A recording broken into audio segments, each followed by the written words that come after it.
l'air dans la salle à manger semblait plus froid que d'habitude. Le thermostat était réglé sur les mêmes 72 degrés qu'il l'était toujours, mais Claire pouvait sentir le frisson remonter le long de la peau de ses bras nus. C'était un pressentiment glacial qui n'avait rien à voir avec la température. De l'autre côté de la solide table en acajou, son mari Alex accordait plus d'attention à l'écran lumineux de son smartphone qu'au ragoût de bœuf fait maison qu'il adorait habituellement. Le léger sourire qui jouait au coin de ses lèvres n'était certainement pas pour Claire. Ce sourire appartenait à un autre monde caché derrière la vitre illuminée dans ses mains. Claire posa sa cuillère avec précaution en essayant de ne pas faire de bruit qui pourrait interrompre le plaisir de son mari. Au cours des 6 derniers mois, cette scène était devenue sa réalité quotidienne. Alex rentrait de son travail dans une entreprise, déposait sa mallette, prenait une douche, puis s'accrochait à son téléphone comme si c'était son assistance respiratoire. Leur conversation était devenue brève et fonctionnelle, limitée à des questions sur ce qu'ils avaient mangé ou quelles courses étaient prévues pour le lendemain. « Chérie, comment s'est passée ta réunion de l'après-midi » demanda Claire. Sa voix craqua un peu plus qu'elle ne l'aurait voulu. Elle voulait simplement abattre le mur invisible qui s'élevait entre eux. Alex leva la tête, ses yeux mettant une seconde à se concentrer sur elle, comme quelqu'un qui revient d'un voyage lointain. « C'était bien, comme toujours » répondit-il sèchement. Avant que son pouce ne reprenne sa danse agile sur l'écran, Claire prit une profonde inspiration. C'était une femme qui avait construit son propre succès à partir de rien. Sa boutique de mode, Claire's Collection, comptait désormais 3 emplacements florissants à travers New York, et son portefeuille d'investissement, soigneusement géré par elle-même, était devenu une source de richesse qui dépassait largement le salaire de cadre intermédiaire d'Alex. Elle avait l'habitude d'analyser les problèmes, de trouver des solutions et d'agir avec détermination. Mais dans son mariage, elle se sentait impuissante. Elle savait que quelque chose n'allait pas mais continuait d'espérer que ce n'était qu'une phase passagère, un ennui temporaire qui s'estomperait bientôt. Cette nuit-là, son espoir fut brisé. Après leur dîner silencieux, Alex ne se dirigea pas directement vers son bureau à domicile comme d'habitude. Il suivit Claire dans le salon et s'assit sur le canapé en face d'elle, posant son téléphone face contre la table basse. Ce simple geste semblait si formel, si lourd, que l'estomac de Claire se retourna. « Claire, j'ai quelque chose à te dire » commença Alex. Sa voix portait un ton plat et sans émotion, comme un médecin sur le point d'annoncer un mauvais diagnostic. Claire se contenta de hocher la tête. Son cœur commença à battre contre ses côtes. Elle joignit les mains. Elle semblait soudain froide et moite. « Je pense que notre mariage est terminé » continua Alex. Ses yeux fixés sur le mur derrière Claire, évitant le contact visuel direct. « J'y ai beaucoup réfléchi, très attentivement. Demandons le divorce. » Le mot « divorce » flottait dans l'air, tranchant et mortel. Le monde de Claire semblait s'arrêter. Le tic-tac de l'horloge de parquet, qui était normalement un bruit apaisant, ressemblait maintenant au coup d'un énorme marteau. Elle ouvrit la bouche pour parler, mais aucun son n'en sortit. Sa gorge s'était complètement refermée. Alex prit le silence de sa femme pour un signe de résignation. Il poursuivit son explication avec le même détachement froid. « Ce n'est pas ta faute, Claire. Tu as été une bonne épouse, mais je ne peux plus me mentir. Je suis toujours amoureux de Mia. » Ce nom, Mia.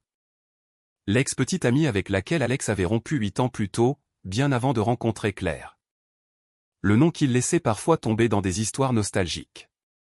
Le nom qui avait toujours fait sentir à Claire qu'elle était une doublure dans le film de la vie de son mari. « Je me suis reconnecté avec elle il y a quelques mois » avoua Alex, sans culpabilité. « Et nous avons réalisé que nous n'aurions jamais dû rompre. Je veux recommencer. » Claire trouva enfin sa voix, bien qu'elle ne sorte que comme un murmure rauque. « Recommencer » ? Oui. Alex hocha la tête, comme si c'était la chose la plus naturelle du monde. Pour cela, nous devons régler nos affaires le plus rapidement et équitablement possible. Divisons simplement les biens en 2. Ce sera le moyen le plus rapide. Cette maison, les économies, les investissements. C'est équitable, non ? Équitable. Cette question fut comme une deuxième gifle, plus douloureuse que la demande de divorce. Équitable. L'hypothèque de cette maison avait été entièrement payée avec les primes annuelles de l'entreprise de Claire. La grande majorité de leurs économies et presque tous les investissements provenaient des bénéfices de ses boutiques et de son habileté sur le marché boursier. Le salaire d'Alex suffisait à couvrir les dépenses quotidiennes, les courses et les paiements de sa voiture, rien de plus. Mais aux yeux d'Alex, c'était toute leur richesse. C'était le fruit d'un travail dont il était prêt à récolter la moitié. Tout cela pour financer une nouvelle vie avec une autre femme. Claire ne répondit pas. Elle se contenta de fixer son mari, l'homme qui avait dormi à ses côtés pendant 7 ans, l'homme dont elle avait soutenu la carrière, l'homme qu'elle avait aimé inconditionnellement. En ce moment, il ressemblait à un étranger négociant un rachat d'entreprise plutôt qu'à un homme mettant fin à un mariage. Claire ne put pas dormir cette nuit-là. À 2 heures du matin, elle se glissa hors du lit. Elle avait soif et marcha lentement vers la cuisine pour prendre un verre d'eau. En passant devant le bureau à domicile d'Alex, dont la porte était légèrement entr'ouverte, elle entendit sa voix. Elle n'était plus plate ni froide. Elle était pleine de chaleur et de rire. « Tiens bon encore un peu, bébé. Ce sera bientôt terminé, disait Alex à quelqu'un au téléphone. Le processus sera rapide. Je lui ai déjà dit. Il y eut un bref silence. Claire retint son souffle et approcha son oreille de la fente de la porte. Comment a-t-elle réagi? Elle était sous le choc, évidemment. Mais elle est faible. Elle l'a toujours été. Le rire d'Alex résonna à nouveau, léger et insouciant. Elle ne compliquera pas les choses.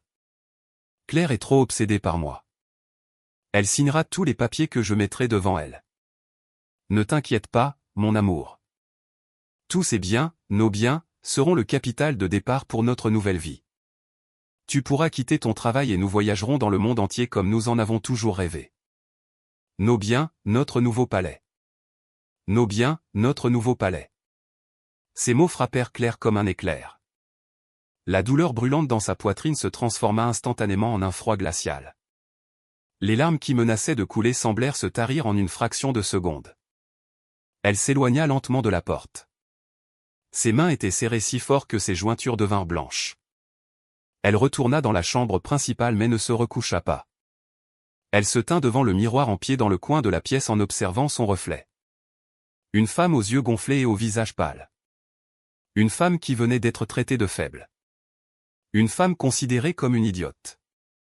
Mais ce qu'elle voyait en retour dans le miroir n'était plus de la faiblesse.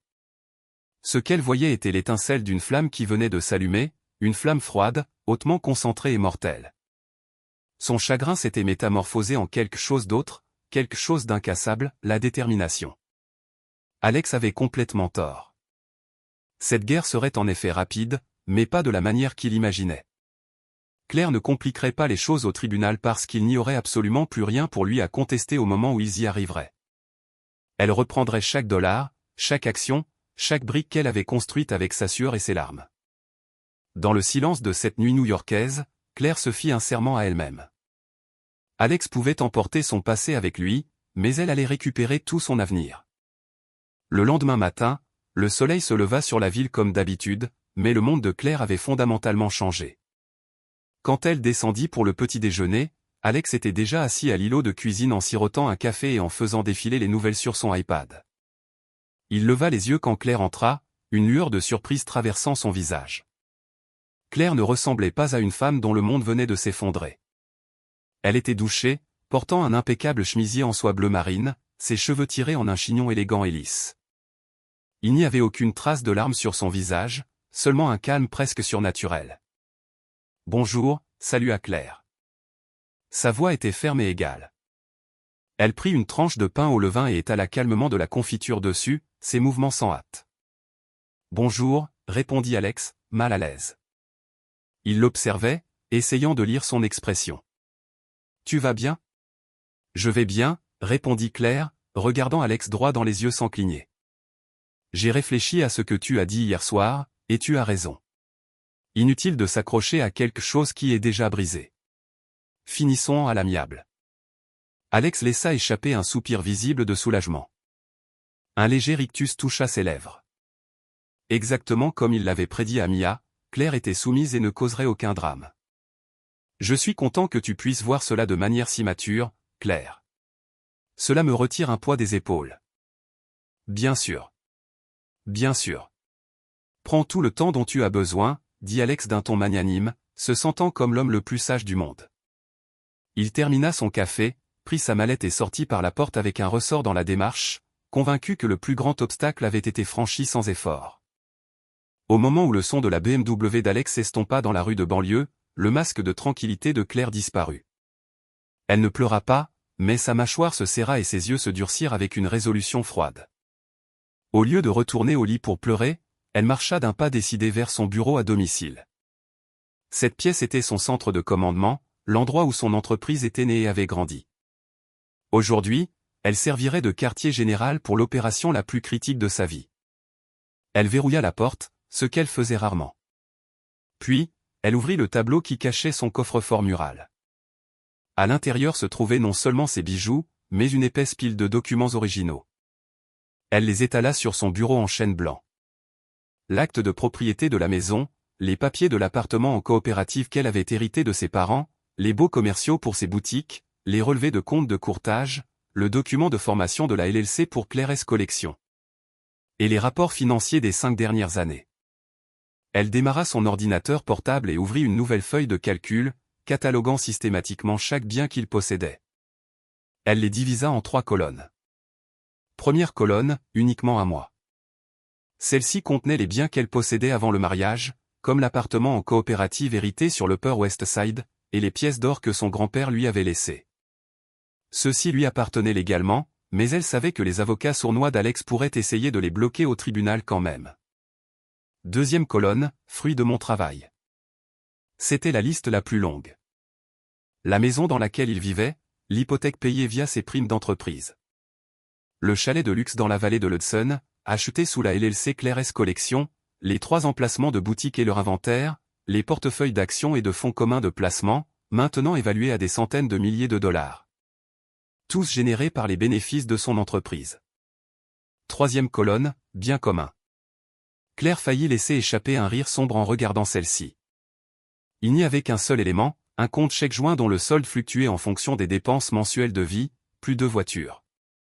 Son SUV était payé en espèces. Alex effectuait encore des paiements mensuels sur sa BMW. En regardant l'écran, sa colère se cristallisa. La demande d'Alex de tout diviser 50/50 ressemblait à un vol à main armée en plein jour. Claire saisit son téléphone. Son pouce plana au-dessus du contact de l'avocat d'entreprise habituel de sa société. Non, elle ne pouvait pas l'utiliser. Alex le connaissait. Elle avait besoin de quelqu'un de nouveau, quelqu'un d'inattendu, quelqu'un avec une réputation terrifiante. Elle se souvint d'un nom qu'un associé avait mentionné en passant, un avocat connu comme un loup déguisé en agneau pour ses stratégies mortelles dissimulées derrière un comportement poli et familier. Elle fit une recherche rapide sur le web, Garrison & Associates. Sans hésiter, elle composa le numéro. « Bonjour, Garrison & Associates », répondit une réceptionniste. « Bonjour. J'ai besoin de parler à Jim Garrison. » « C'est extrêmement urgent, » dit Claire, d'une voix autoritaire. Après une brève attente, une voix profonde et calme la salua. « Ici Jim Garrison. »« Monsieur Garrison, je m'appelle Claire Vance. J'ai eu votre nom par un associé. J'ai besoin d'une consultation privée immédiatement. C'est au sujet d'un divorce et d'une protection agressive des biens. Les papiers de divorce ont-ils déjà été déposés ? » Jim alla droit au but. « Non, » répondit rapidement Claire. « Et je veux que cette guerre soit terminée avant même que l'ennemi ne réalise qu'elle a commencé. Je ne veux pas me battre au tribunal. » Il y eut une pause sur la ligne comme si Jim évaluait silencieusement sa nouvelle cliente potentielle. « J'aime votre approche, Madame Vance. Pouvez-vous me rencontrer à mon bureau aujourd'hui vers midi ? » « Non, » répondit Claire. « Je ne peux pas risquer d'être vue entrant dans un cabinet de divorce haut de gamme. Rencontrons-nous dans un endroit discret. » Une autre pause. Puis la voix de Jim revint, cette fois semblant vraiment impressionnée. « D'accord. Il y a un petit endroit calme appelé Sunset Café près de Park Avenue. Retrouvons-nous là-bas à 13h. » Après avoir raccroché, Claire composa immédiatement le numéro du deuxième membre critique de son équipe, son conseiller financier et courtier, Brenda. Brenda était une femme pragmatique et directe qui avait géré une partie des investissements de Claire avec une loyauté farouche pendant des années. « Brenda, j'ai besoin de ton aide, » dit Claire sans préambule. « Je divorce d'Alex. » Un bref silence. « Je suis vraiment désolé, Claire. Comment puis-je t'aider? Le ton de Brenda passa instantanément d'amical à tactique. J'ai besoin de liquider certaines positions immédiatement, mais progressivement pour ne pas déclencher de gros signaux fiscaux ou attirer l'attention. Et j'ai besoin que tu ouvres un nouveau compte de courtage et un nouveau compte chèque dans une banque complètement différente, entièrement découplée de mes profils actuels. Le secret total est non négociable. Compris. Brenda dit, envoie-moi la liste des actions que tu veux vendre en premier. Je préparerai les docu-signes pour les nouveaux comptes. Nous irons entièrement sans papier, donc rien ne sera envoyé à ta maison. Merci, Brenda. Je te dois une fière chandelle. Ne t'inquiète pas. Considère cela comme une restructuration de portefeuille à grande échelle. Dit Brenda, essayant d'alléger l'ambiance. En terminant l'appel, Claire ressentit une vague de force. Les rouages tournaient. Il était maintenant temps de prendre la première étape tangible pour reprendre sa vie en main. Elle se connecta à son portail bancaire en ligne et ouvrit le compte joint. Le solde affichait environ 4500 $. La plus grande partie avait été déposée automatiquement 3 jours plus tôt sous forme de dividende trimestriel d'un de ses investissements. Alex ne savait clairement pas ou ne se souciait pas d'où venait l'argent. Il savait simplement qu'il était là. Claire cliqua sur le menu de transfert et entra le numéro de routage du compte de son entreprise. Dans le champ du montant, elle tapa 35 000 $. Dans la ligne de mémo, elle écrivit « Paiement fournisseur, Autumn Silk Collection ». C'était une dépense d'entreprise parfaitement logique qui pouvait être étayée par une facture fictive qu'elle pouvait générer en 5 minutes. Son doigt plana au-dessus du bouton de soumission. Son cœur s'emballa. C'était le point de non-retour, le premier acte manifeste de dissimulation d'actifs. Un éclair de peur la traversa, immédiatement englouti par une énorme vague d'autonomisation. Elle cliqua sur la souris. Transaction réussie. Elle ferma l'ordinateur portable, remit tous les documents physiques dans le coffre-fort mural et le verrouilla. Quand elle sortit de son bureau, son visage avait retrouvé le même masque placide que le matin. Elle alla dans la cuisine, prépara une tasse de tisane à la camomille et s'assit près de la fenêtre, regardant la pelouse bien entretenue. Quand Alex rentra ce soir-là, il trouva Claire sur le canapé en train de lire un roman. « Tu te sens un peu plus calme ?» demanda-t-il avec douceur. « Oui » répondit Claire doucement, fermant le livre. « Je suis prête à commencer le processus quand tu veux. » Alex sourit, entièrement satisfait de lui-même. Il n'avait aucune idée que le processus avait déjà commencé à 9 h et qu'il n'était pas invité à y participer. Au cours des semaines suivantes, Claire vécut une double vie avec la précision d'une actrice oscarisée. En surface, elle était l'épouse au cœur brisé mais stoïque. Elle laissait ses épaules s'affaisser. Elle souriait rarement et son regard semblait souvent perdu et douloureux. Cette performance était incroyablement convaincante pour Alex, dont l'ego était bien trop massif pour voir au-delà de ce qu'il voulait voir. Alors, quel genre de papier est généralement requis pour cela? Demanda innocemment Claire un soir lors d'un dîner silencieux et gênant, poussant sa nourriture dans son assiette comme si elle avait perdu l'appétit. Je ne connais rien à la façon dont cela fonctionne.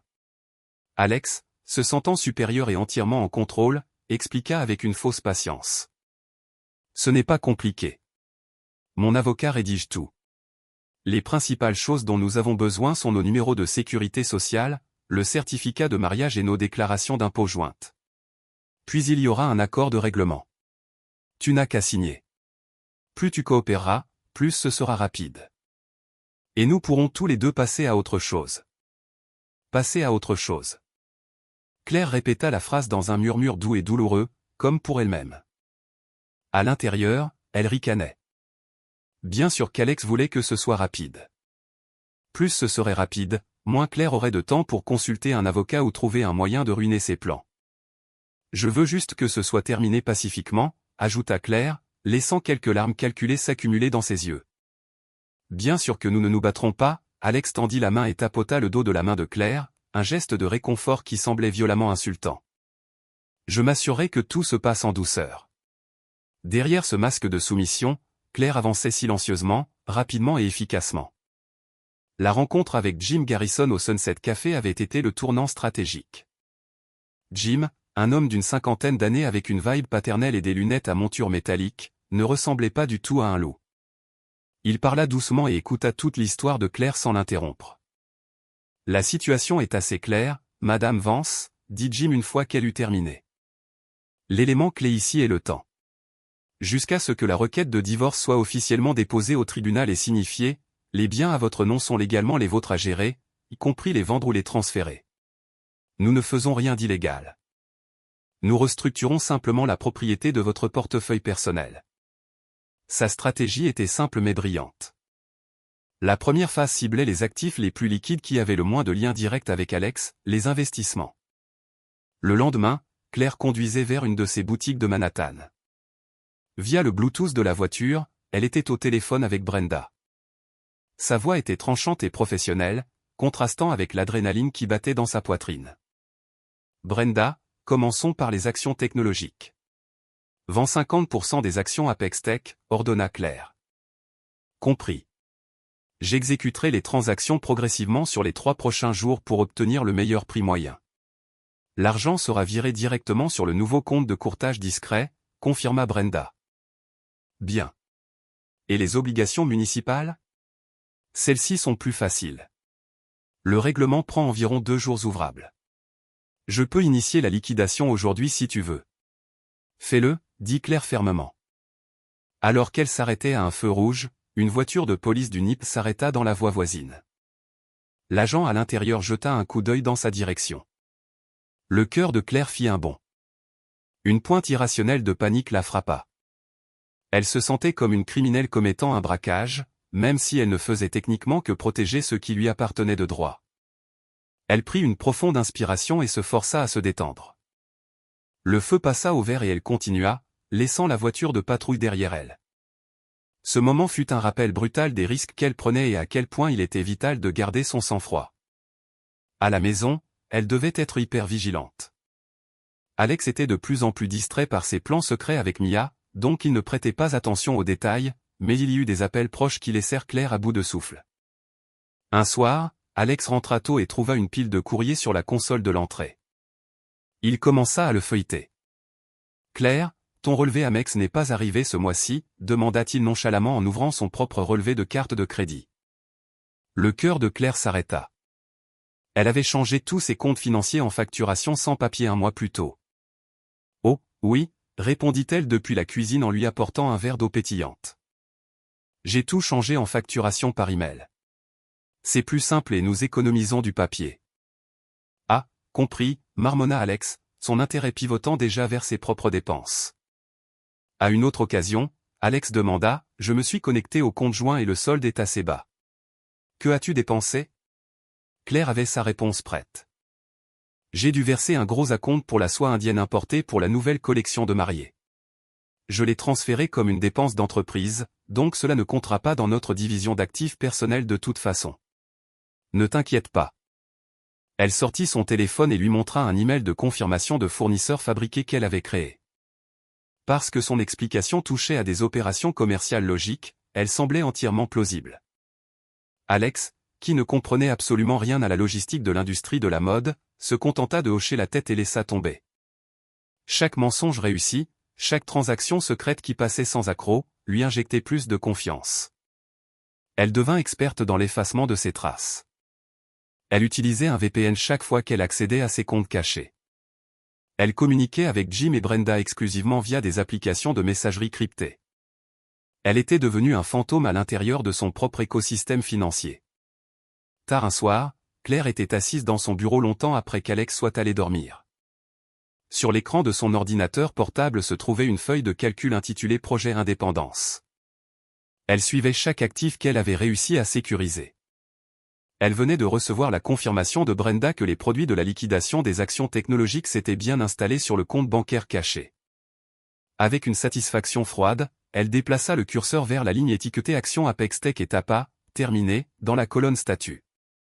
Elle fixa le mot un moment. Chaque « Terminé » qu'elle tapait était un pas de plus loin d'un passé douloureux et un pas de plus vers un avenir qu'elle contrôlait entièrement. Elle ferma l'ordinateur portable. Le masque devenait lourd, mais le poids qui s'enlevait de ses épaules était incroyable. Elle jouerait le rôle de l'épouse dévouée et au cœur brisé jusqu'à ce que le rideau tombe pour de bon. Et quand ce moment viendrait, elle serait prête à saluer pour la plus grande performance solo de sa vie. Après avoir sécurisé les actifs liquides, Claire savait que l'obstacle suivant serait beaucoup plus complexe et dangereux. Il était temps de déplacer les actifs physiques, d'énormes blocs de richesse qui ne pouvaient pas simplement être virés d'un clic. L'immobilier. Ses yeux se fixèrent sur le joyau de cette catégorie, le chalet de luxe dans la vallée de l'Hudson qu'ils utilisaient souvent pour des escapades de week-end. La propriété avait été achetée il y a 3 ans, non pas à leur nom personnel, mais comme un actif d'entreprise sous sa société, Claire S Collection LLC. Ce fait était à la fois sa plus grande vulnérabilité et la clé de toute sa stratégie. Vendre le chalet nécessitait une extrême précision. Ce n'était pas une transaction numérique silencieuse. Cela impliquait des compagnies de titres, des actes physiques et des visites immobilières. C'est là que l'expertise de Jim Garrison devint inestimable. Ils se rencontrèrent à nouveau. Cette fois dans un dîner animé et bruyant pendant l'heure du déjeuner pour éviter d'être entendus. Nous allons exécuter une vente légitime sur papier, expliqua Jim calmement au milieu du bruit des couverts. Claire S Collection vendra le chalet. L'acheteur sera notre nouvelle société holding, Skyline Investment LLC. Sur papier, cette nouvelle LLC sera détenue à 100% par votre mère. Claire hocha la tête, suivant sa logique. Donc l'argent passe simplement de mon compte d'entreprise à une société contrôlée par ma mère. Exactement. Techniquement, l'argent sort du périmètre de Claire S Collection, ce qui signifie qu'il ne peut pas être pris en compte dans l'évaluation de votre entreprise lorsque les actifs sont divisés. Mais fonctionnellement, il reste entièrement sous votre contrôle via votre mère. Nous fixerons le prix de vente légèrement en dessous de la valeur marchande pour justifier une transaction rapide en espèces. Décrivit Jim. Le processus démarra immédiatement. Jim accéléra l'incorporation de Skyline Investment. Pendant ce temps, Claire fit préparer les documents de mise en vente par son manager le plus fiable, M. Reynolds. Il devait avancer à la vitesse de l'éclair. Plus la propriété restait en escroc, plus les chances qu'Alex en ait vent augmentaient, le scénario que Claire craignait le plus. Puis, un week-end, Alex s'approcha d'elle dans une humeur inhabituellement fantastique. « Chérie, j'ai une excellente idée, dit-il, utilisant un surnom qu'il n'avait pas utilisé depuis des mois. Allons au chalet le week-end prochain. Je veux amener Mia pour lui montrer. Appelons ça une avant-première avant que tout soit finalisé. » L'estomac de Claire se noua. La demande était non seulement incroyablement cavalière, mais elle menaçait aussi de faire exploser toute son opération. Refuser catégoriquement le rendrait suspicieux. Alex, soupira Claire en se frottant les tempes pour feindre l'épuisement. Je n'ai vraiment pas envie d'y aller en ce moment. Trop de souvenirs. Elle marqua une pause, puis livra son alibi préparé. D'ailleurs, j'ai en fait mis le chalet en location à long terme pour l'entreprise. Monsieur Reynolds s'en occupe, et il m'a dit qu'il avait des locataires potentiels sérieux qui viendraient le visiter cette semaine. Il vaut mieux ne pas le gêner. Si nous obtenons un revenu locatif passif avant la finalisation du divorce, cela nous bénéficie à tous les deux, non? L'appât fonctionna. À la perspective de générer plus d'argent pour sa moitié du gâteau, les yeux d'Alex s'illuminèrent. Oh, c'est une idée brillante. Tu as vraiment un talent pour faire de l'argent, la complimenta-t-il, totalement inconscient de l'ironie de ses paroles. D'accord, laisse Reynolds s'en occuper. Dis-lui de viser le prix fort. Bien sûr, chérie, dit Claire avec un sourire serré. Mais Alex était impulsif. 3 jours plus tard, il décida de monter dans la vallée de l'Hudson sur un coup de tête sans prévenir Claire. Son excuse était de vouloir vérifier l'état du chalet avant sa location, mais sa vraie motivation était de prendre quelques photos pour se vanter auprès de Mia. Au moment où la BMW d'Alex s'engagea dans l'allée gravillonnée du chalet, Claire, à des kilomètres de là à Manhattan, sentit son cœur s'arrêter. Elle venait de recevoir un texto paniqué de M. Reynolds. « Le mari est ici. Ne t'inquiète pas, j'ai la situation en main. » Au chalet, M. Reynolds, un manager d'âge moyen loyal qui marcherait à travers le feu pour Claire, donnait la performance de sa vie.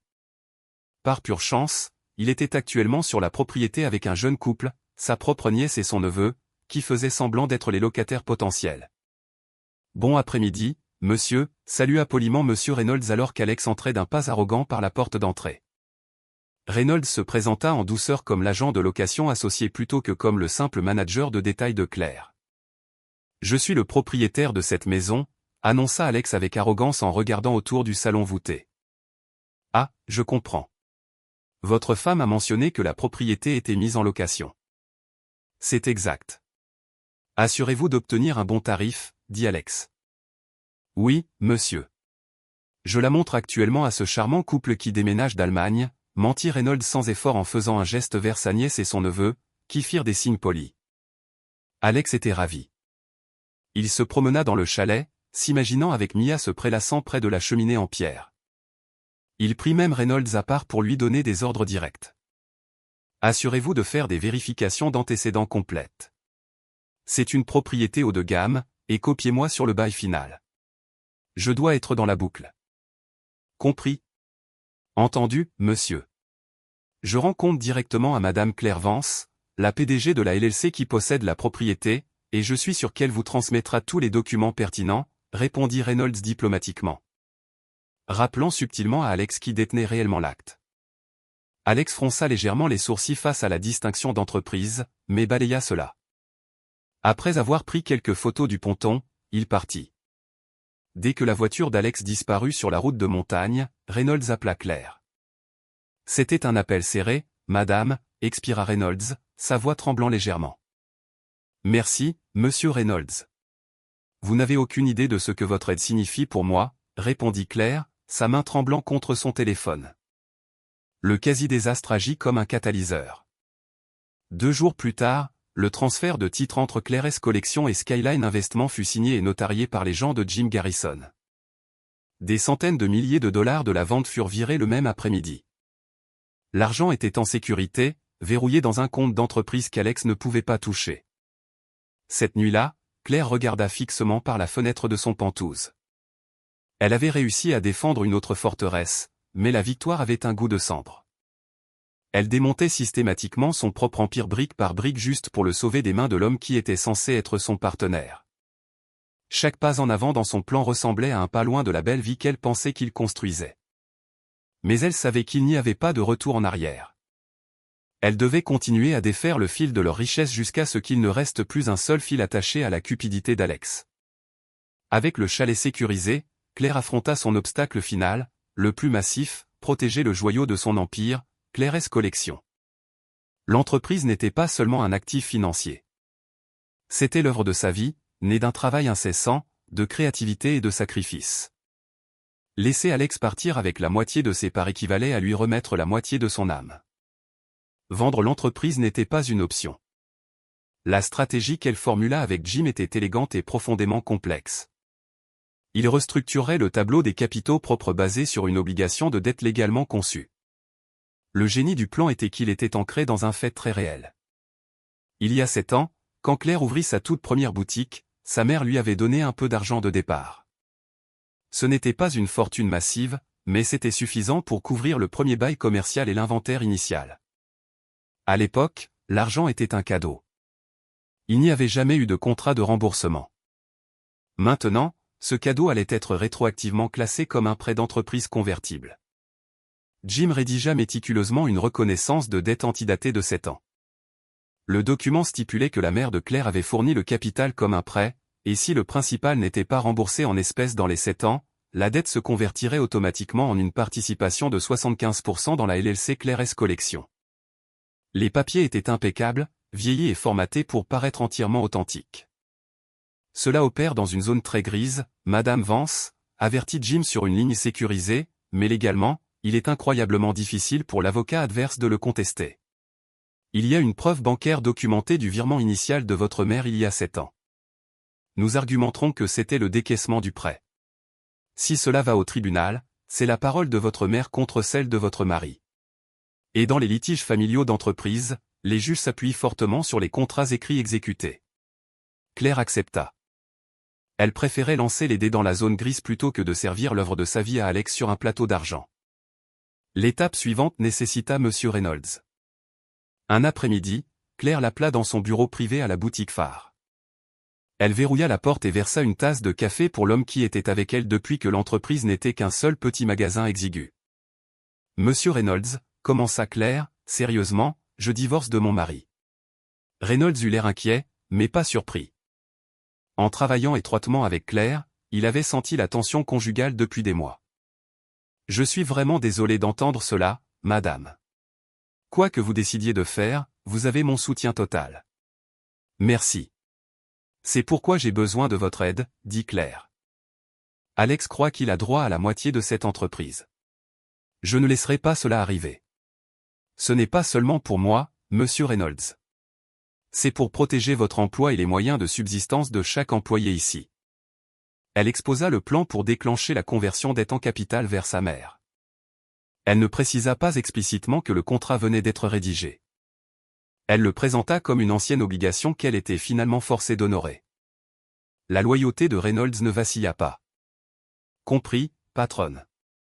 Qu'avez-vous besoin que je fasse? J'ai besoin que vous auditiez et ajustiez nos documents financiers internes. Les bilans et les comptes de résultats. Ils doivent tous refléter une obligation de dette de longue date envers notre investisseur providentiel original. Nous avons besoin que le fil des papiers paraisse absolument cohérent et naturel, ordonna Claire. Au cours de la semaine suivante, Claire et Reynolds travaillèrent tard dans la nuit, nettoyant d'anciens registres, insérant des notes de bas de page concernant la note convertible, et générant les procès-verbaux d'une réunion du Conseil fantôme. Seule Claire, en tant qu'actionnaire majoritaire, et quelques managers loyaux détenant de minuscules parts fractionnelles à des fins d'incitation assistèrent. Ils approuvèrent la conversion à l'unanimité. Le jour où l'échéance arriva, le transfert de capitaux propres fut exécuté au bureau de Jim Garrison. La mère de Claire, une femme retraitée au visage doux mais aux yeux aussi tranchants que ceux de sa fille, signa les classeurs juridiques sans poser de questions. Elle se contenta de serrer la main de Claire et dit « Reprends ce qui t'appartient, ma chérie ». Avec le tampon du notaire, 75% de Claire's collections furent légalement transférées à sa mère. Claire resterait PDG et conserverait le contrôle opérationnel total, mais sur papier, elle n'était désormais qu'une actionnaire minoritaire. La véritable valorisation de l'entreprise était complètement protégée de la portée légale d'Alex. Ce soir-là, après la fermeture du magasin, Claire se tint seule dans sa boutique phare. Elle passa ses doigts sur les tissus exquis des robes de soirée exposées. Elle avait sauvé son royaume, mais la victoire avait un goût amer. Elle se sentait comme un général qui avait dû brûler sa propre terre juste pour la garder de l'ennemi. C'était un sacrifice douloureux mais nécessaire. Elle surprit son reflet dans le miroir doré près des cabines d'essayage. Elle avait l'air épuisée, mais ses yeux brûlaient d'une résolution incassable. La guerre n'était pas encore terminée, mais sa citadelle principale était désormais lourdement fortifiée et totalement impénétrable. Au fil des semaines, la complaisance arrogante d'Alex commença lentement à se fissurer. Mia, qui avait initialement joué le rôle de la maîtresse patiente, devenait agitée. La vision du style de vie luxueux et nomade qu'Alex avait promis prenait trop de temps, et elle commençait à passer ses frustrations sur lui. Cela fait presque 2 mois. Quand est-ce que cela va être finalisé, exigea Mia au téléphone, sa voix stridente. Tiens bon encore un peu, bébé, supplia Alex. Le processus légal prend du temps. Claire a dit qu'elle rassemblait tous les dossiers financiers pour que nous puissions faire un partage net 50-50e. Elle coopère. Coopère?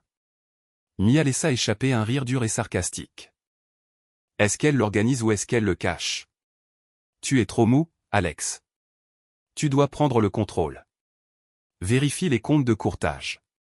Vérifie ses soldes bancaires. Elle pourrait tout vider pendant que tu restes assis là. Nous allons finir par recommencer à zéro avec rien. Les paroles de Mia blessèrent l'ego d'Alex. Être traité de mou était une insulte qu'il ne pouvait pas supporter. Alimenté par les graines du doute que Mia avait plantées, il décida de fouiner.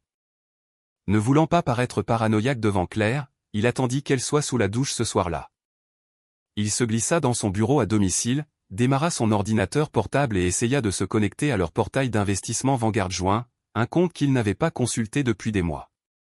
Il tapa le nom d'utilisateur et le mot de passe dont il se souvenait. Connexion échouée. Il réessaya. Nom d'utilisateur ou mot de passe invalide. Il cliqua sur le lien mot de passe oublié en espérant qu'il enverrait un code de réinitialisation sur son téléphone. Au lieu de cela, le système indiqua « Un lien de récupération a été envoyé à l'email enregistré du titulaire principal du compte ». À sa connaissance, c'était l'email privé de Claire. Un nœud de peur se forma dans son estomac. Le lendemain pendant sa pause déjeuner, il appela la ligne de service client du courtier.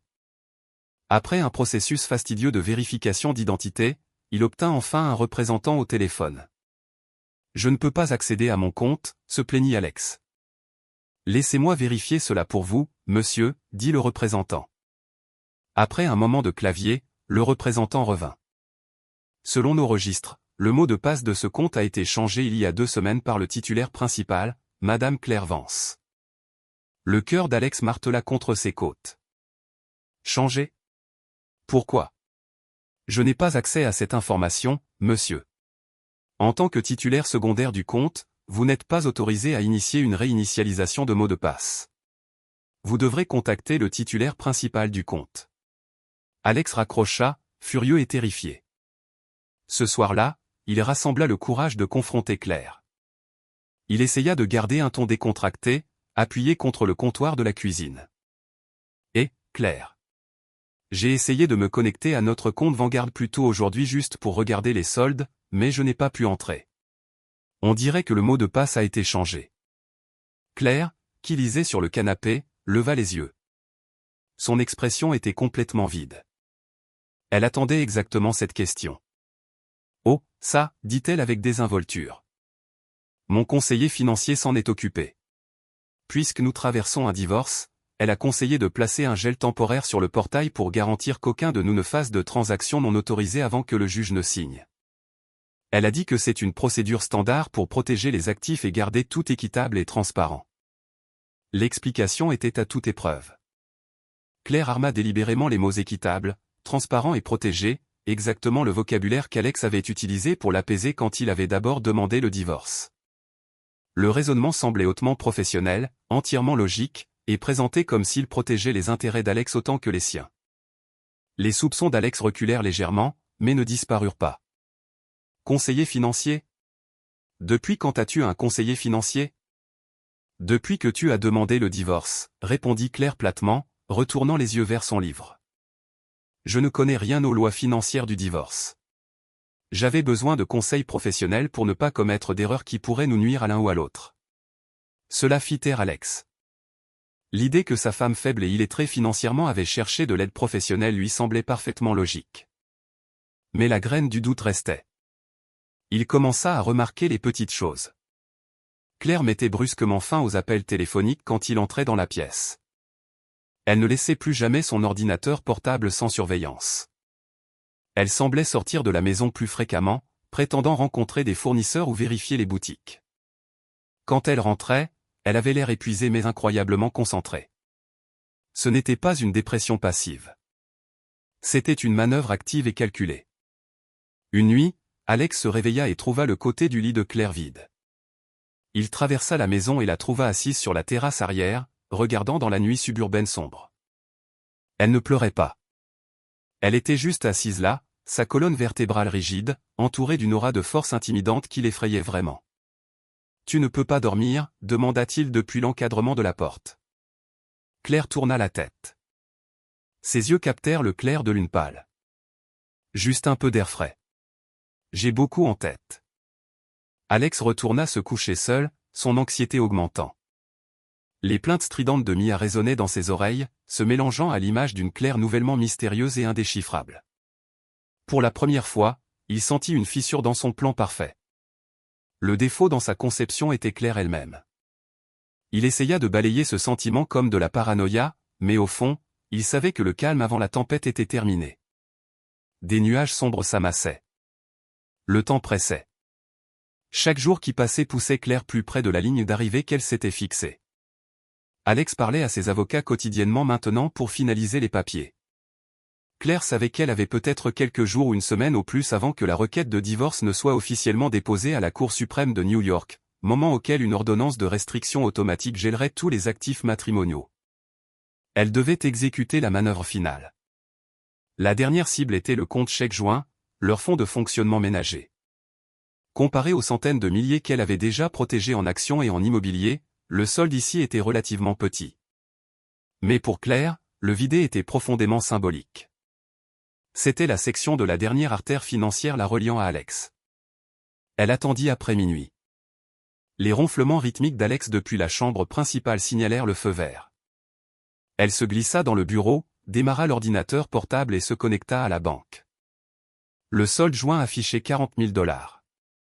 C'était un mélange de leurs 2 salaires du mois précédent et d'un peu de réserve de trésorerie restante. Elle aurait pu prendre chaque dernier centime. La tentation murmurait à son oreille une envie vengeresse de laisser le solde à zéro et d'infliger une douleur maximale. Mais Claire secoua la tête. Son objectif n'était pas une vengeance aveugle. C'était une justice calculée. Sa victoire devait être légalement propre et stratégiquement parfaite. Elle afficha l'historique des transactions et fit le calcul. Le dépôt de salaire net d'Alex pour le mois était d'environ 4 000 $. La moitié de la réserve restante était d'environ 1 000 $. Au total, 5 000 $. Elle décida de laisser exactement ce montant. Elle ne balayerait que les fonds qu'elle pouvait facilement prouver provenir de son propre salaire et de ses retraits d'entreprise. Elle ouvrit la fenêtre de transfert et vira 35 000 $ vers son compte personnel caché. Cela se fit en quelques secondes. Elle fixa le solde restant de 5 000 $. C'était suffisant pour qu'Alex survive un mois ou 2. Le laisser n'était pas un acte de miséricorde. C'était un bouclier légal. En lui laissant exactement sa part proportionnelle, elle rendait impossible pour lui de l'accuser devant un juge d'abandon financier malveillant. Cela prouvait qu'elle n'était pas motivée par la cupidité, mais par une comptabilité stricte. Elle ferma l'ordinateur portable. Un sentiment écrasant de soulagement la submergea, immédiatement suivi d'une vague inattendue de chagrin. La porte était enfin, vraiment fermée. Il n'y avait plus de finances communes. Il n'y avait plus de « notre », seulement « mien » et « sien ». Sa guerre silencieuse était terminée. Il ne restait plus que la déclaration de victoire. Le lendemain, Claire fit ses bagages pas une énorme valise dramatique qui alerterait Alex, juste une valise Away de taille moyenne. Elle emballa ses vêtements préférés, quelques souvenirs personnels irremplaçables, son ordinateur portable, et surtout, un dossier en cuir bleu marine. Ce dossier était son arme chargée. À l'intérieur se trouvaient les relevés bancaires de ses nouveaux comptes bien garnis, l'acte de vente notarié pour le chalet de la vallée de l'Hudson, l'accord d'exploitation mis à jour de la LLC montrant sa mère comme propriétaire à 75% de Claire S Collection. Et une note juridiquement contraignante de Jim Garrison confirmant la légalité de chaque mouvement qu'elle avait fait. Les papiers étaient impeccables. Chaque page était une balle dans la chambre. Elle suivit sa routine du vendredi, ses sens en alerte, attendant que la chaussure tombe. Quand Alex rentra du travail ce soir-là, il entra avec un rebond triomphant dans sa démarche. Un sourire suffisant plaqué sur son visage. Dans sa main, il portait une mallette en cuir brun d'apparence très chère. « Nous mangeons à la maison ce soir », annonça Alex avec une fausse gaieté. Claire regarda la mallette, puis hocha lentement la tête. « Asseyons-nous, alors. » Sa voix était le calme étrange au centre absolu d'un ouragan. La scène finale était là, et Claire, la réalisatrice et actrice principale, était prête à marquer ses repères. Ils s'assirent l'un en face de l'autre à la table de salle à manger en acajou. Alex irradiait l'énergie arrogante d'un vainqueur, tandis que Claire émanait un gel absolu. Alex plaça dramatiquement sa mallette en cuir sur la table et fit sauter les fermoirs en laiton. « Très bien, Claire », commença-t-il, son ton condescendant, comme s'il expliquait les mathématiques à un enfant. « Mes avocats sont les meilleurs de la ville. Les papiers sont impeccables. L'accord de règlement, la liste détaillée de tous nos biens communs divisés exactement en deux, tout. Tout ce que nous avons à faire est de signer ces documents devant un notaire demain matin, de les déposer, et c'est terminé. Rapide, propre et indolore. » Il fit glisser une épaisse pile de papier vers elle. « Examine-les pour te sentir à l'aise. Je me suis assuré que tout y est. Les parts dans cette maison, le chalet dans la vallée de l'Hudson, les comptes Vanguard, l'argent liquide, la valorisation de ton entreprise, un partage net 50-50e, exactement comme c'est équitable. » Claire ne toucha même pas les papiers. Elle les laissa là, monument à l'illusion d'Alex. Au lieu de cela, elle tendit la main vers la chaise à côté d'elle et récupéra son dossier bleu marine. Avec des mouvements tout aussi délibérés que les siens, elle le plaça sur la table. « J'ai préparé quelques documents pour que tu les examines aussi, » dit Claire, sa voix claire comme du cristal. Alex laissa échapper un ricanement moqueur. « Quel document ? Une lettre de ta thérapeute ? Allez, Claire. Ce n'est pas un exercice émotionnel. C'est un exercice légal. » Claire ignora l'insulte. Elle ouvrit le dossier bleu et sortit la première feuille de papier. C'était une impression du compte chèque joint horodaté de ce matin. Voici notre compte chèque joint, dit Claire en le faisant glisser sur la cajou. Le solde est de 5000 $. La moitié pour toi, la moitié pour moi. Exactement comme c'est équitable, non? Le visage d'Alex s'effondra. Son sourire suffisant disparut instantanément. De quoi diable parles-tu? Il y avait plus de 40 000 là-dedans. Claire sortit la deuxième feuille, le relevé de son compte discret affichant un solde massif à 6 chiffres. Ce sont mes économies, pas nos économies. De l'argent de mon salaire, de mes distributions d'entreprise et de mes investissements liquidés, en sécurité dans un compte à mon seul nom. Les yeux d'Alex sortirent de sa tête. Tu ne peux pas faire ça. Regarde-moi faire, rétorqua Claire en produisant le troisième document. Quant au chalet dans la vallée de l'Hudson, tu arrives un peu tard. Cette propriété n'était pas un actif personnel. Elle appartenait à la LLC. Et en tant que PDG actif de Claire S Collection, j'ai pris la décision exécutive de la liquider le mois dernier. Voici l'acte de vente notarié. Alex arracha le papier de la table. Ses yeux parcoururent la page, voyant Claire S Collection LLC listée comme vendeur et une entité inconnue, Skyline Investment LLC, listée comme acheteur. Sa main commença à trembler. C'est impossible. Je n'ai jamais donné mon consentement.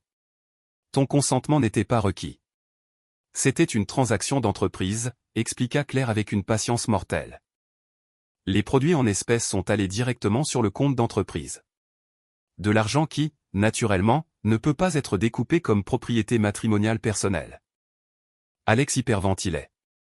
Son visage devint rouge vif avec un mélange de fureur et de terreur paralysante croissante. L'entreprise. Au minimum, j'ai droit à la moitié de la valorisation de ton entreprise. Nous l'avons construite ensemble. Vraiment? Claire arqua un sourcil. Elle sortit le document final, le plus dévastateur. La charte d'entreprise mise à jour.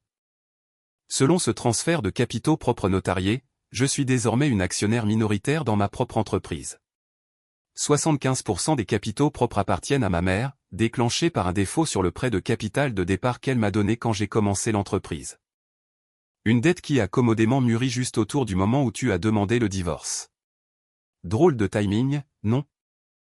Alex fixa le papier. Le nom de la mère de Claire était imprimé en noir et blanc en tant qu'actionnaire majoritaire. Ses jambes semblaient faibles. Tout son plan maître, la maison de ville de l'Upper East Side avec Mia, les vacances de luxe, la retraite anticipée, se désintégra devant ses yeux en moins de 5 minutes. C'est de la fraude, hurla Alex en frappant du poing sur la table. C'est hautement illégal. Tu as volé mon argent. Je vais te poursuivre en justice. Je vais te détruire.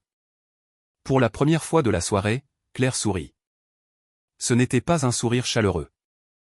C'était un sourire tranchant comme un rasoir de victoire absolue. Elle se leva de sa chaise. Poursuis-moi. Mon avocat, Jim Garrison, adorerait absolument t'humilier au tribunal. Mais avant de le faire, appelle tes avocats coûteux. Demande-leur si c'est illégal pour une épouse de gérer des actifs liquides légalement enregistrés à son nom. Demande-leur si une PDG est autorisée à vendre de l'immobilier d'entreprise. Demande-leur si c'est illégal de rembourser une dette documentée. Claire marqua une pause, laissant le silence amplifier ses paroles. Tu as dit à Mia que j'étais faible. Tu avais tort. Ma seule faiblesse était de te laisser me sous-estimer pendant si longtemps. De croire pendant 7 ans que l'homme dormant à côté de moi avait vraiment mon dos. J'ai repris tout ce qui m'appartient. Elle se retourna et marcha vers le couloir d'entrée où sa valise Oé l'attendait. Va construire ton nouveau palais avec Mia, mais tu vas devoir payer les briques toi-même. Au revoir, Alex. Claire saisit la poignée de son bagage, ouvrit la porte d'entrée et sortit dans la nuit new-yorkaise fraîche sans regarder en arrière. Le bruit sourd-lourd de la porte se fermant derrière elle ressemblait au marteau d'un juge. La cour était ajournée. La sentence avait été rendue. Alex se tint seul dans la maison massive soudain vide, entouré des éclats invisibles de sa vie explosée. Le silence que Claire laissa derrière elle était plus assourdissant que ses propres cris. Pendant plusieurs minutes, il se contenta de fixer la table. Sa mallette en cuir brun inutile était posée à côté du dossier bleu de Claire, la pierre tombale de son avenir. La réalité le frappa avec la force d'un train de marchandises. Ce n'était pas un cauchemar. C'était une réalité juridiquement contraignante. La panique le submergea. Il saisit son téléphone, ses doigts tremblant si violemment qu'il pouvait à peine composer le numéro de son avocat. « Monsieur Davis », cria Alex dès que l'appel fut connecté, abandonnant toutes les politesses. « Ma femme m'a baisé. Elle a déplacé tout l'argent liquide. Elle a vendu l'immobilier. Elle a transféré les capitaux propres de l'entreprise. C'est une fraude massive. Nous devons la poursuivre immédiatement. Je l'ai tout. » Un lourd soupir résonna dans le téléphone. « Calme-toi, Alex. Explique-moi ça. Quand exactement ces transactions ont-elles eu lieu? Je ne sais pas. Quelque part au cours des dernières semaines. Et notre requête de divorce, a-t-elle été officiellement déposée au tribunal? Demanda l'avocat, son ton soudain tranchant. Non. J'allais lui faire signer les papiers demain matin. Un long silence agonisant suivit. Alex pouvait sentir la peur s'accumuler dans son estomac. Monsieur Davis, vous êtes là? Alex, dit l'avocat, sa voix tombant dans un registre plat et clinique. J'ai besoin de te donner une dose brutale de réalité. Si toutes ces transactions ont été exécutées avant que nous déposions la requête, et que ses actifs étaient légalement à son nom ou sous le contrôle de sa LLC, ce qu'elle a fait est presque certainement 100% légal. Légal? S'étouffa Alex, incapable de le comprendre. Ce n'est pas du vol, Alex. C'est une gestion agressive de patrimoine personnel. Jusqu'à ce qu'un juge signe une injonction ou une ordonnance de gel, elle a le droit fiduciaire de liquider ou de transférer ses portefeuilles. Tu aurais dû me dire de déposer ces fichus papiers au moment où tu as décidé que tu voulais sortir. Tu lui as donné une avance massive. Légalement, elle ne t'a pas fraudé. Elle t'a simplement complètement surpassé. Le téléphone glissa de la prise moite d'Alex, claquant sur le sol en bois dur. Surpassé. Les mots rebondirent dans son crâne. Claire, la femme qu'il avait écartée comme soumise et inconsciente, l'avait joué comme un grand maître jouant un novice. Puis il pensa à Mia. Il devait lui dire. Les mains toujours tremblantes, il prit le téléphone et composa le numéro de sa maîtresse. Et, bébé. Alors, comment ça s'est passé? Quand signons-nous le bail de la maison de ville? La voix de Mia était pétillante, pratiquement vibrante de cupidité. Mia, il y a un problème, murmura Alex, sa gorge à vif. L'argent, les propriétés, Claire à tout prix. C'est parti. Silence sur la ligne. Pas un silence choqué, mais un silence froid et calculateur. Qu'est-ce que tu veux dire par c'est parti? Demanda Mia, sa voix baissant d'une octave. Elle l'a déplacé. Elle a vendu le chalet via sa LLC. Elle a transféré l'entreprise à sa mère. Tout ce qui reste est quelques milliers dans le chèque et les parts dans cette maison, sur laquelle nous devons encore une énorme hypothèque, bégaya Alex. Un rire dur et éclata dans le haut-parleur du téléphone. Parti? Tu l'as laissé tout prendre? Tu es un idiot total? J'ai mis ma vie en pause pour tes promesses, et maintenant tu me dis que tu es fauché? Je ne savais pas qu'elle allait faire ça. Je pensais tu pensais qu'elle était stupide, le coupa Mia vicieusement. Il s'avère que le seul stupide ici, c'est toi. Je ne fais pas le couple en difficulté.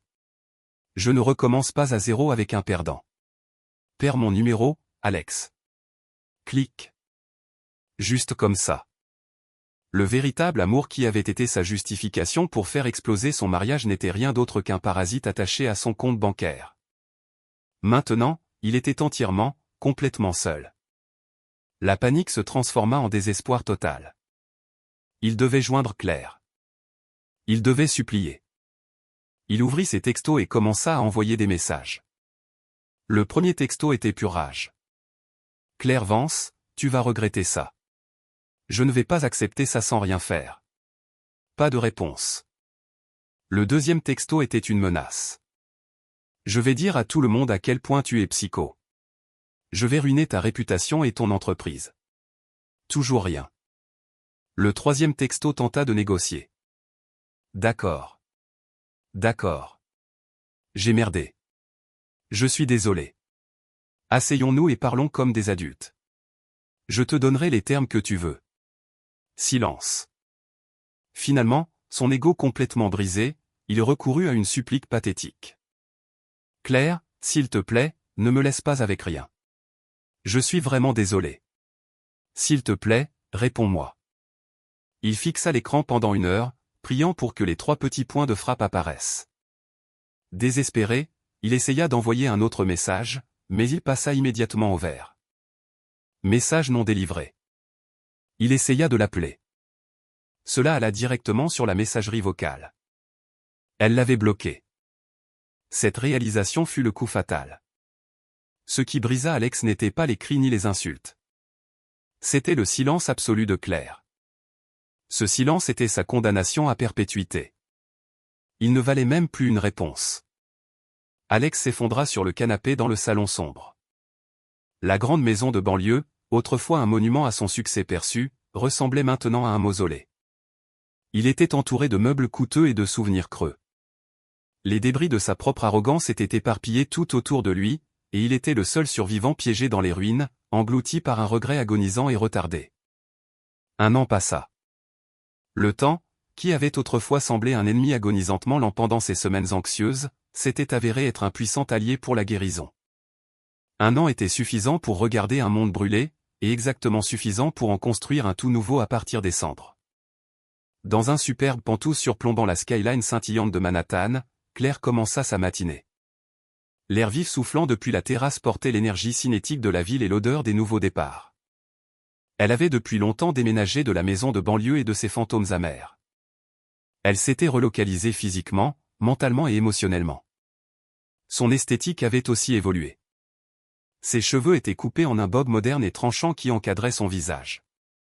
Un visage qui rayonnait désormais d'une confiance sans excuse. Sa garde-robe était passée du haut de gamme au détail à des tailleurs de pouvoir sur mesure et des tenues de soirée exclusives de défilé. Elle n'était plus seulement la propriétaire d'une chaîne de boutiques locales. Elle était une titan montante dans l'industrie de la mode internationale. Ce matin-là, elle venait de terminer un appel Zoom avec son équipe exécutive.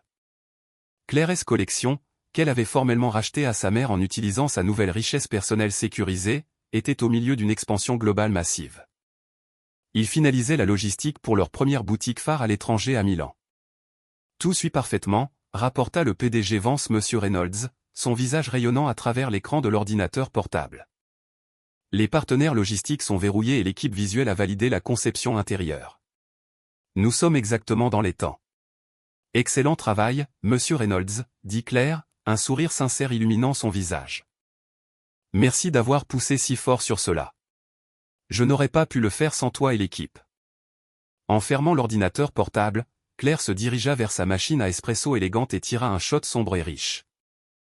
En sirotant le café, elle regarda l'Empire State Building. Le divorce avait été légalement finalisé il y a 6 mois. Via un avocat de bas de gamme désespéré, Alex avait essayé de contre-poursuivre pour fraude et détournement de fonds, mais l'équipe de Jim Garrison avait balayé les allégations comme des mouches. Le fil des papiers était à l'épreuve des balles. Le juge a statué que les transactions de Claire étaient une gestion d'actifs légale exécutée avant la juridiction du tribunal. À la fin, Alex partit avec exactement ce que Claire lui avait laissé sur la table de salle à manger. Le juge approuva le partage 50-50e de l'état matrimonial actuel, ce qui signifiait qu'Alex obtint la moitié des $5 000 restants dans le chèque et le privilège de payer l'énorme hypothèque sur la maison de banlieue tout seul. Claire pensait occasionnellement à lui, mais la douleur fantôme avait disparu. Le souvenir était comme regarder un film granuleux sur la vie de quelqu'un d'autre. Elle avait appris que la trahison d'Alex n'était pas un reflet de son inadéquation, mais un symptôme de son propre ego fragile.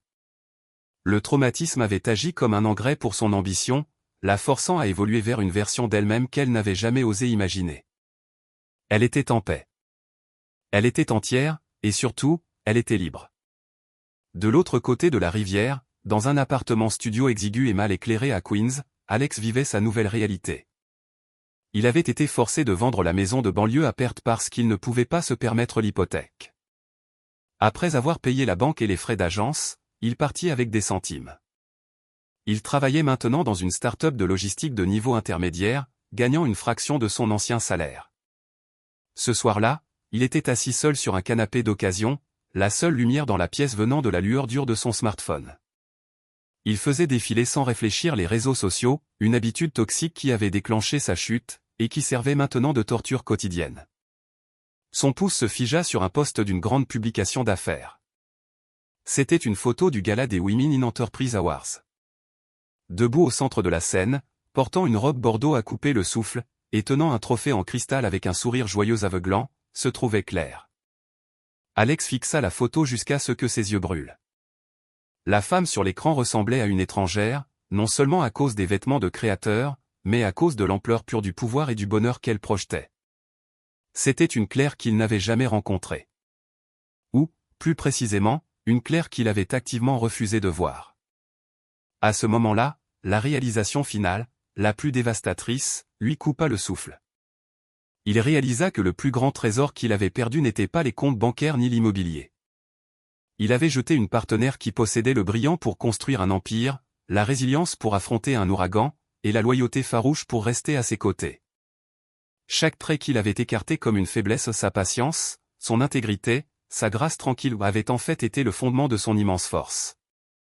Il avait jeté un diamant parfait à la poubelle parce qu'il était fasciné par l'éclat bon marché d'un morceau de verre nommé Mia. Ah, Mia. La dernière fois qu'Alex l'avait vue était aussi à travers l'objectif des réseaux sociaux, posant sur un yacht à Miami, drapé au bras d'un homme beaucoup plus âgé et beaucoup plus riche. Le cycle continuait, et Alex n'était rien d'autre que des dommages collatéraux de sa propre stupidité profonde. Le regret lui rongeait l'estomac comme de l'acide de batterie. Ce n'était pas seulement du chagrin pour le luxe perdu. C'était un deuil écrasant de sa propre bêtise, de son arrogance et de son échec absolu en tant qu'homme. Il verrouilla l'écran de son téléphone et l'obscurité de l'appartement studio l'engloutit complètement. Le seul actif qui lui restait à son nom était une provision à vie de regret. De retour dans le penthouse de Manhattan, Claire posa sa tasse d'espresso sur le comptoir en marbre. Elle regarda son reflet dans la fenêtre du sol au plafond. Derrière elle se trouvait l'intérieur chaleureux et élégant de son sanctuaire. Devant elle s'étendait une métropole scintillante regorgeant de possibilités infinies. Elle ne regardait plus en arrière. Le passé était une classe de maître, pas une cellule de prison. Avec un sourire calme et inébranlable, elle se détourna de la vitre, prête à affronter la journée et prête à conquérir le monde. L'aube était arrivée et le soleil lui appartenait entièrement.